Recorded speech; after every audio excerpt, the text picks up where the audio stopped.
And I'm Lisa. And this is the Paid Media Playbook, where we talk to marketing professionals about their challenges, tactics, and triumphs. Join us here at Double Z Media for weekly conversations about media strategies for marketing leaders.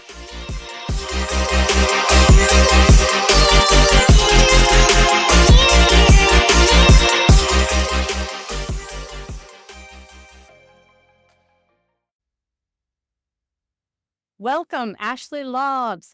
I'm so happy to have you here. I've heard you speak at Marketing Communications Executives International, and I was so blown away at your presentation. And I've just gotten to know you also as a colleague, and I'm really looking forward to chatting with you today about LinkedIn.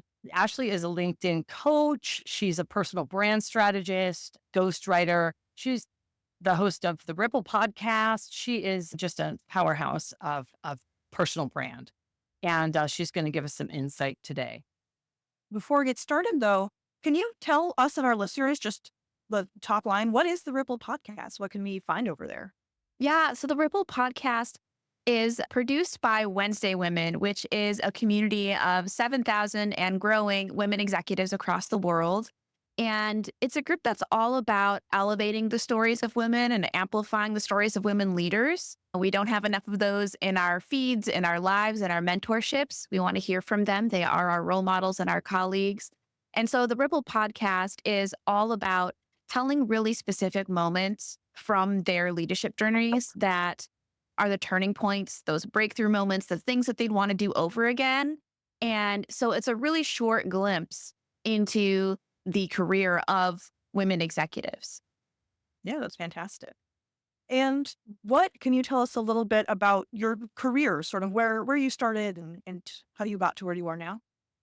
Yeah, absolutely. Interestingly enough, I thought for my entire life I was going to be a teacher.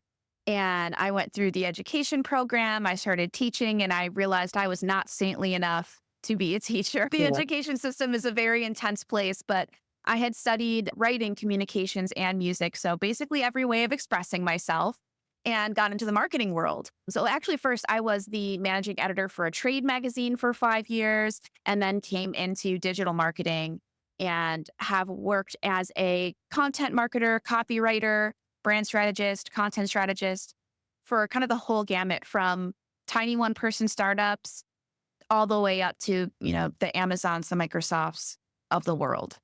And I think that in working more with B2B companies, I was seeing this disparity between marketing and actual thought leadership, leading the industry, being an example of your own expertise.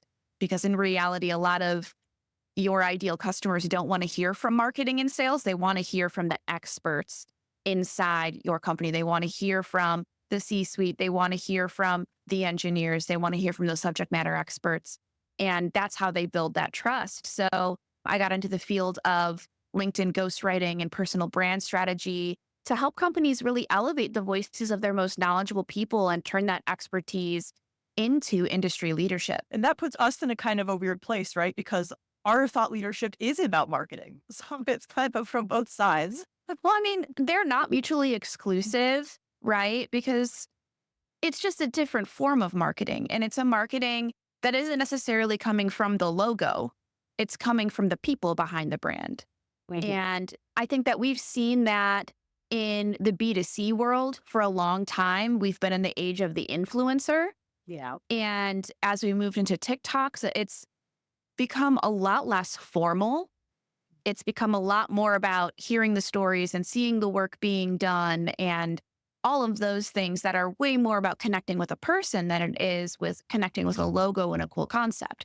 All of those things still have a place, but as marketing becomes more human, B2B needs to catch up with that. Absolutely. Was there something that you've seen? You don't have to give any specific examples. You don't have to call anyone out. Sure. What's a mistake that you see people making when they're trying to build their own brand in B2B? I think the biggest mistake is not listening to yourself, right? Not just looking out instead of looking within. Because you're in the place that you are in your career for a reason. Even if you're even if you're entry level, mid career, you're learning, own it, right? You can become a thought leader at every stage of your career. And what that looks like may be different at every stage. But you can be someone who shares, who invites people in, who starts conversations and connects people. You can do those things at any stage of your career. But I think that no matter where we are, we have that imposter syndrome. We see people who are doing it the way that we wish we could, or we think they're better than us. And so we look out for answers and we try to copy and emulate, right? And I think that we talk about authenticity all the time, and that has become such a buzzword that it loses its meaning. But I think in this case, it's really about looking within and appreciating where you are and not being ashamed of that, just like opening it up and using that as a way to connect. Because wherever you are, there are a million people who are there with you, and there are just as many, if not more, who are 5 steps behind you. Right. Okay. I was trying to think of we all think of what is our personal strategy, right? And the way that I would, I guess, go about that then, because I really think about this a lot and try to express myself on LinkedIn. And it's like, I guess maybe behaving like I do in front of a client, because I tend to win over clients by being myself, and you know what I mean? I might talk about a really bad date I had, or I might, Yeah. do you know what I mean? Within the right context, though. You know what I mean? Not just for the sake of it, but because it makes the story better. And I don't know, just being maybe, an angle that I wouldn't have thought, because you have to be like this, and overthinking every single thing I post, right? Well, everybody does it. And I mean, maybe this is a dark opinion about my profession, but I think that there is a bit of self-loathing involved in writing. I think when you have to confront what you know and what you believe and figure out how to package that in a way that other people are going to understand and relate to, it's a struggle. It is a very existential struggle. Yeah. And it's very easy to come up against your own self-esteem issues and comparison and all these really deep things, which is why I joke about it. But, part of the reason people outsource LinkedIn writing to me is so that they don't have to deal with those things. I deal with those things for them. You know what I mean? Yeah, you have to interview them so that you would be able to almost speak in their voice. Yeah. So it's a 2-part process when I'm ghostwriting with somebody. The first thing we do is a workshop where we're figuring out, what does your expertise look like? What does your audience look like? What do your business goals look like? And where do the dots connect on this? If we think about all 3 of those things, like a Venn diagram, what's the center of that? Where do all those things meet? Where you're talking about things that move you towards your goals, but your audience is also going to care about it and it provides value to them. We're not sacrificing either one of those things. Right. And so then we kind of make an editorial plan, like, here's all the ideas. And then we do another interview where we're digging into, okay, what are your thoughts about this? And I'm getting their point of view. I'm getting their stories. I'm getting examples from the industry. And then I start the writing. So that it's kind of a 2-part process of figuring out, hey, what's in that brain of yours? And now tell me more about it. Yeah, your opinions, your actual angle, like what do you feel this is important? What makes you a thought leader, right? Is that you think about it with conviction, and here's why, and yeah, that makes sense. Yeah. But still, it's a little overwhelming. How many times a week do most, C-suite people, or do you usually recommend, or does it just depend on the field that they're in?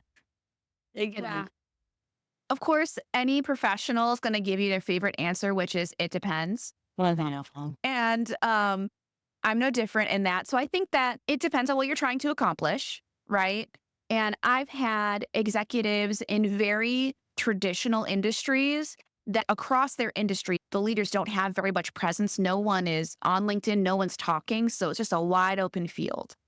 And for that reason, it's an exciting opportunity, but it's also a little nerve-wracking to kind of be the first and have everyone watching you. And so in that case, we started small and we started growing over time, right? So we were very careful in the beginning about what we were saying, and we only did 1 post a week. It wasn't very much. Yeah. And starting small, though, that makes sense, I think. Yeah. Especially if you're doing it yourself, because LinkedIn's algorithm rewards consistency. So you don't want to say, I'm going to post 5 times a week. And then you maybe do that for 2 weeks and you think this is exhausting. And then you quit, Yeah. right? It's way Yes. better to do So one important. post a week Wow. every week and keep going, Mhm. right? And then see that start to work for you. The snowball builds a lot slower, granted, but it does build.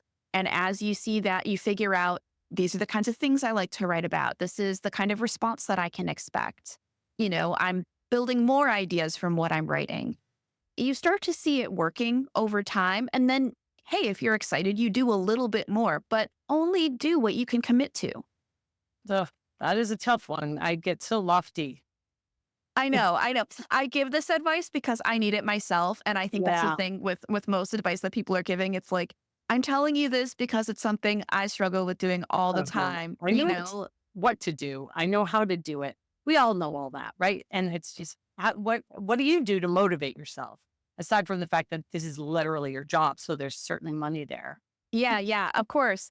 So 2 things. One is I think about James Clear's book, Atomic Habits. Yep. And something that was really powerful for me was recognizing my bad habit of trying to form habits and optimize them at the same time. So like you said, I would know what to do. I would know what the best practice was. Yes. I would know like what is optimal. Mm-hmm. And then I would try to start a new habit and expect the optimal for myself from day one. Yes. Habit stacking. I remember in his book. And so I'd like, okay, well, right after breakfast, I will automatically go to do this. And that never freaking happens. Well, I mean, we experience this all the time with exercise. Right. If you know what's optimal, but if you try to do the optimal exercise on January 2nd, you are going to be sore from January 2nd to like January 10th, and then you're not going to be consistent. Yes. But it's the same thing with LinkedIn, especially a lot of these executives and leaders, founders, they are time starved. Yeah. So they know what works to an extent. I think there are plenty of myths around LinkedIn, but we know generally what works. And we just don't have time for that because posting 5 times a week and reaching out to this number of people and setting up this number of meetings takes a lot of time. It's actually a lot of different habits within that. And so we have to start with a manageable amount. Like, what is the minimum viable product of a good LinkedIn presence?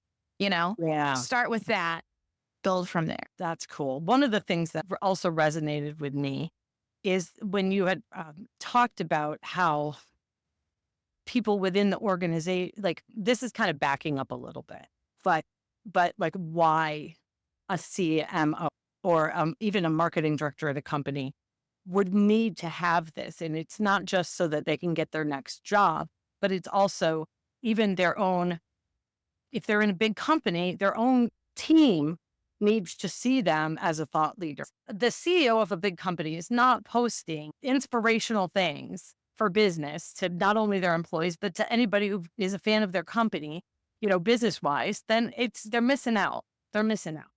Yeah, I think that there's 2 aspects to why leaders really benefit from having a personal brand. One is for wherever they're at now, whether that's their own business or they're working in a larger company. And one is for their career and their life. And I think that on the business side, leaders are responsible for leading their company, right? And a lot of that is communication. And so communicating inside organizations is hard, right? But also influencing is hard. And as you move up the ranks of leadership, that's increasingly what your job becomes, is influencing, getting people on your team, communicating your vision, these kinds of things. And we're bringing those ideas now in the era of the influencer. We're bringing that into the public sphere. So you're not just leading your company internally, you're actually leading your industry by communicating that vision and your initiatives, whatever you're trying to do, by communicating that with your industry and your network, right? That is a way that you attract your people to you. You attract your ideal customers, your ideal partners, your ideal investors. by being able to communicate those things outside of your company as well. And on the personal side, we're seeing how leadership roles, even at the very top, tenures are becoming shorter. Layoff culture is not just for the average worker, it's across every role. There is a lot of volatility in the workplace. And the only consistent across all of your jobs is you, right? Mhm. Part of the reason we have Instagram and Facebook is because we want to stay in touch. We want to stay in top of mind. We want to be connected to the people who matter to us in our Mhm. personal lives. And as there's more volatility and change, we need our professional networks. We need to stay top of mind with them. We need to connect and belong and support each other because Mhm. as tenures shorten, we become businesses of one. Yep. We are in the business of promoting our skills and our, personality, our characteristics, our advantages, our aspirations. We're selling those things all the time.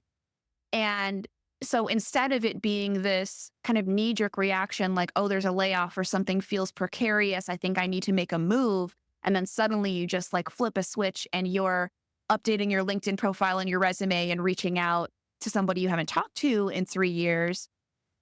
They're familiar with what's going on in your world and they're Yeah. thinking about you because you're present. You've mentioned a couple of different platforms over the course of this conversation, and obviously LinkedIn is the B2B king. But are there any others that you recommend people, maybe not jumping on right away, but keeping an eye on or considering as they sort of develop their personal brand?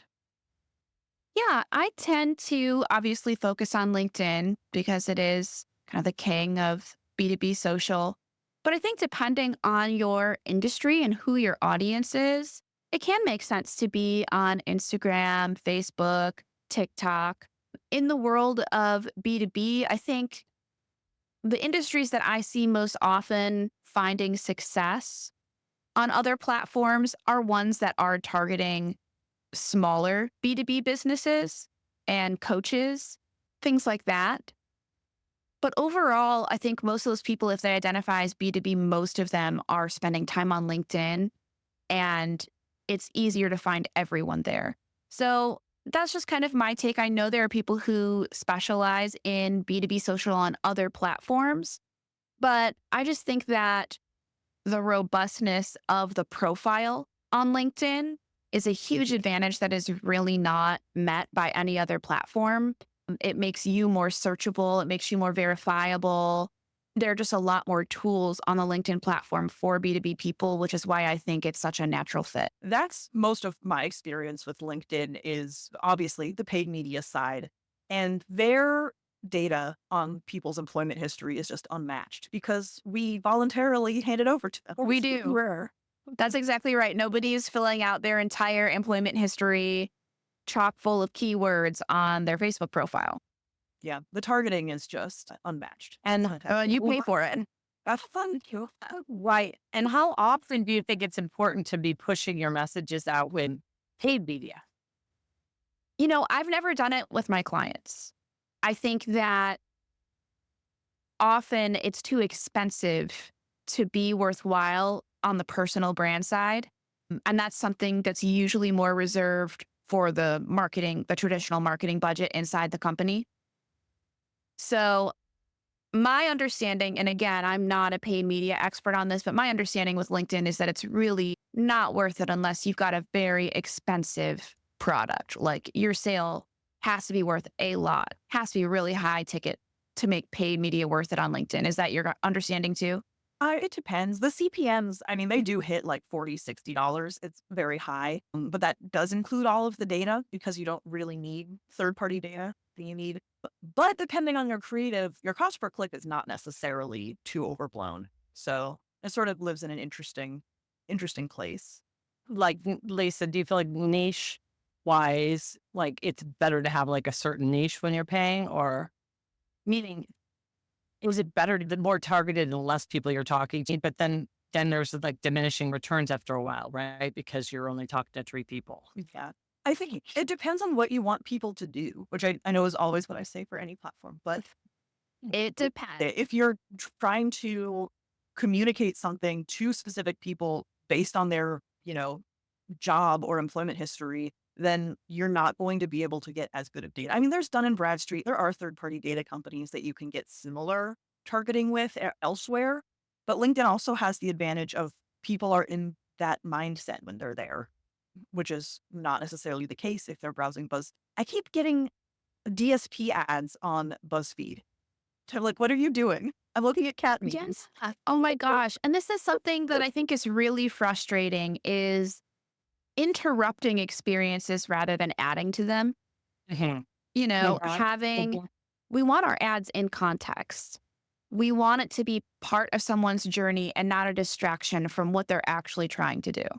That's a really good point. And when we think about that, like especially because it's probably a DSP serving you that DSP ad. Oh, yeah. So it's Simplify, which is even funnier because we've already signed up with them. I keep getting banner ads for the Simplify DSP. I'm already your client.